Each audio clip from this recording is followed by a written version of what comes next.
Assalamualaikum warahmatullahi wabarakatuh. Ya, perkenalkan kita dari kelompok 10 akan menjelaskan tentang kerajaan Makassar Dua Talu. Dengan beranggota saya Wildan, Saya Fikri, Saya Angkat. ya langsung saja kita mulai. Sejarah kerajaan. Dahulu kerajaan Makassar merupakan dua kerajaan kembar, yaitu Dua Talu yang terletak di semenanjung barat daya Sulawesi Selatan. Sejak Dua Talu lahir sebagai pusat perdagangan laut, kerajaan ini menjalin hubungan baik dengan kerajaan Ternate yang sebelumnya telah menerima Islam dari Sunan Kudus. Sejak itulah Raja Ternate berusaha mengajak penguasa Dua Talu untuk masuk agama Islam, tetapi gagal. Pada waktu Datuk RI Bandung datang ke kerajaan Dua Talu, agama Islam mulai diterima dengan baik. Buktinya Raja Dua yang bernama Karaeng Tunigalu memeluk Islam dan memakai gelar Sultan Alauddin Awalul Islam 1605 Masehi sampai 1638 Masehi.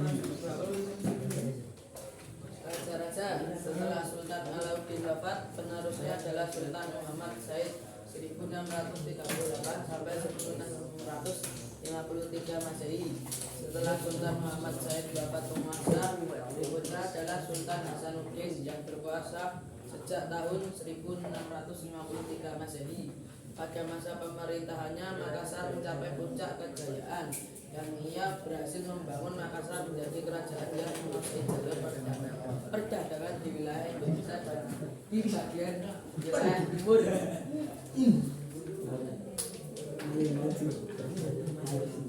Kejayaan kerajaan ini mencapai puncak kebesaran pada masa pemerintah Sultan Hasanuddin 1653 sampai 1669. Daerah kekuasaan Dua Talu terbilang luas karena seluruh jalur perdagangan di Indonesia Timur dapat dikuasai. Dalam peperangan melawan VOC, Sultan Hasanuddin memimpin sendiri pasukannya untuk memporak-porandakan pasukan Belanda di Maluku. Akibatnya kedudukan Belanda semakin terdesak. Atas keberanian Sultan Hasanuddin, maka Belanda memberikan jendela kepadanya ayam jantan dari timur.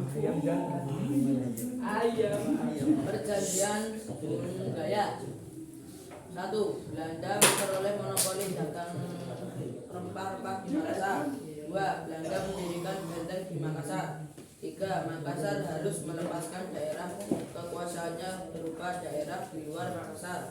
4. Arupalaka diakui sebagai Raja Buni. keruntuhan. Pada masa Hasanuddin terjadi peristiwa yang sangat penting. Persaingan antara Dua Talu dengan Bone yang berlangsung cukup lama diakhiri dengan keterlibatan Belanda. Dalam perang Makassar 1660 sampai dengan 1669 Masehi, orang-orang Belanda dalam perang ini Hasanuddin tidak berhasil mematahkan ambisi Belanda untuk menguasai Makassar. Makassar harus menyetujui perjanjian Bongaya. Setelah benteng Sombauku jatuh ke tangan Belanda, Sultan Hasanuddin turun tahta. Kekuasaannya diserahkan ke putranya yang bernama Mapa Somba. Pada saat itu Mapa Somba jauh lebih keras dari ayahnya, sehingga Belanda mengerahkan pasukan besar-besaran menghadapi Mapa Somba. Pasukan Mapa Somba pun berhasil dihancurkan. Dengan itu Belanda berkuasa penuh atas kerajaan Makassar. Ya, itu tadi penjelasan dari kelompok 10. Semoga bermanfaat tuntas. Amin. Sekian dari kita. Bila ada salah mohon maafkan. Wassalamualaikum warahmatullahi wabarakatuh. Waalaikumsalam warahmatullahi wabarakatuh.